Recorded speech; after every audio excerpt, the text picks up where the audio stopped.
जय हिंद दोस्तों, स्वागत है आप सभी का हमारे इस YouTube channel student study platform पर। तो दोस्तों, आज के इस वीडियो में हम बात करेंगे बीएसएससी प्रथम इंटर स्तरीय न्यू एनसीएल केस के बारे में। तो देखिए दोस्तों, न्यू एनसीएल केस की सुनवाई आज पटना हाई कोर्ट में यानी कि 21 अप्रैल 2022 को पटना हाई कोर्ट में इसकी सुनवाई हुई। तो उसी से संबंधित आज इसका ऑफिशियल जो है कि oral order Patna high court के वेबसाइट पर पब्लिश कर दिया गया है। आप अपने स्क्रीन पे देख भी पा रहे होंगे, ये ऑफिशियल ओरल ऑर्डर है। जो भी आज सुनवाई हुई उसका ओरल ऑर्डर पब्लिश किया जा चुका है। तो चलिए दोस्तों, बात करेंगे ओरल ऑर्डर पे क्या है, इसके अंदर क्या बातें हुई। तो उससे पहले अगर चैनल पे नए हैं तो चैनल को सब्सक्राइब कर लीजिएगा, साथ ही बेल आइकन जरूर दबाइएगा, क्योंकि बीएसएससी से संबंधित सारी महत्वपूर्ण अपडेट्स आपको हमारे चैनल के माध्यम से मिलती रहती हैं। तो देखिए दोस्तों, यहाँ पे in the High Court of Judicature at Patna civil writ jurisdiction case number 20/854/2021। तो देखिए यहाँ पर 20/854 का केस है। Vinod Kumar and others petitioner की तरफ से, the State of Bihar and others respondent की तरफ से। ये दो पार्टी हैं केस में। अपीयरेंस किन किन लोगों की है, बहुत सारे नाम आपको दिख रहे होंगे। थोड़ा सा कन्फ्यूजन क्रिएट हो जाएगा कि क्या पिटिशनर की तरफ से इतने इतने वकील उतार दिए गए थे। बिल्कुल नहीं, ऐसा नहीं है कि पिटिशनर की तरफ से इतने इतने के वकील को स्पेशली पिटिशनर ने उतारे होंगे। मैं बताता हूं कि इसका रीज़न क्या होता है। तो देखिए, अपीयरेंस यहाँ आपको दिख रहा होगा फॉर द पिटिशनर।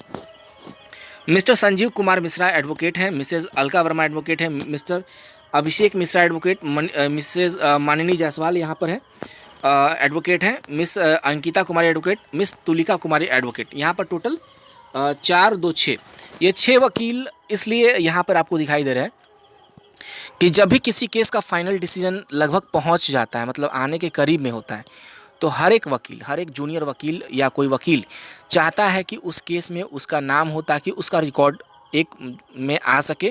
क्योंकि जैसे कि अगर न्यू एनसीएल का मैटर ख़त्म होता है, न्यू एनसीएल का कुछ अच्छा रिस्पांस आएगा, तो इन वकीलों का जो है कि एक क्रेडिट बनेगा, जैसा समझते हैं क्रेडिट स्कोर, तो वही है, इसलिए इतना नाम आपको दिख रहा है। अब देखिए, स्टेट की तरफ से कौन थे, तो मिस्टर अजय कुमार यहाँ थे, और बीएसएससी की तरफ से मैंने पहले ही बता दिया कि ललित किशोर सर थे और मिस्टर सत्यवीर भारती प्रेजेंट थे। अब आते हैं मेन ओरल ऑर्डर पे, एग्जैक्टली हाई कोर्ट में क्या क्या सुनवाई हुई।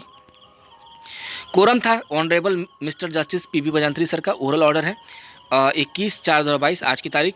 और यहाँ लिखा है heard learned counsel for the respective parties. जो विद्वान जो अधिवक्ता थे, उन जो पार्टीज थे, उनकी सुनवाई हुई। शॉर्ट क्वेश्चन देखिए, मैं एक एक लाइन से बताऊंगा आपको बेहतर तरीके से। तो ये देखिए, यहाँ पे अलग अलग पैराग्राफ है। तो सबसे पहला पैराग्राफ को समझते हैं। पहला पैरा कहता है कि short question for the consideration in the present case is whether. देखिए, छोटा सा सवाल ये है कि प्रेजेंट केस में whether the petitioner certificate is relating to OBCBC beyond 31/10/2014, कि क्या पिटिशनर का जो सर्टिफिकेट है वो 31/10/2014 के बाद का है। द डेट देखिए, या पहले यहाँ पे देखिए, the date which is assigned as the last date of submission of application for the class 3 post pursuant to the advertisement number 06, यहाँ पर देखिए 06/114 होगा 1/9/2014 कुड बी इंटरटेन और नॉट। तो क्या जो पिटिशनर का सर्टिफिकेट है उसे इंटरटेन किया जाए या ना किया जाए, लिया जाए या ना लिया जाए, ये शॉर्ट क्वेश्चंस है। मतलब इसी पे बहस लगभग पूरे बार हो रही है, और फाइनली यहाँ पे क्वेश्चन के तौर पे भी बताया गया है। अब यहाँ सेकेंड लाइन में क्या कहता है, सेकेंड लाइन कहता है कि further learned counsel for the petitioner, यानी कि जो पिटिशनर के वकील हैं, contention is that commission has entertain caste certificate reservation certificate subsequent to the last date in some other recruitment.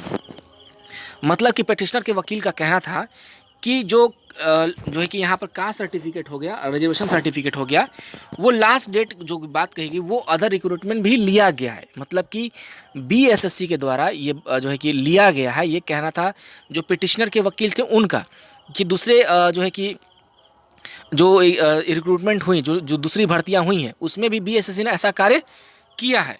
और थर्ड लाइन यहाँ पे क्लियर बताता है दोस्तों कि on this point it is to be noted that if an illegality has been committed by the commission.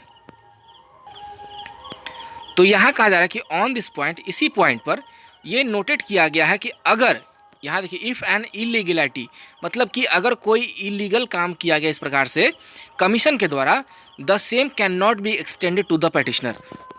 तो ये बताया जा रहा है कि जो मतलब पहले से गलतियाँ हुई हैं उसको दोहराया ना जा सके पेटिशनर के लिए। देखिए यहाँ पर the same can not be extended to the petitioner, petitioner जो है उनके लिए ये चीज़ दोबारा दोहराया ना जाए।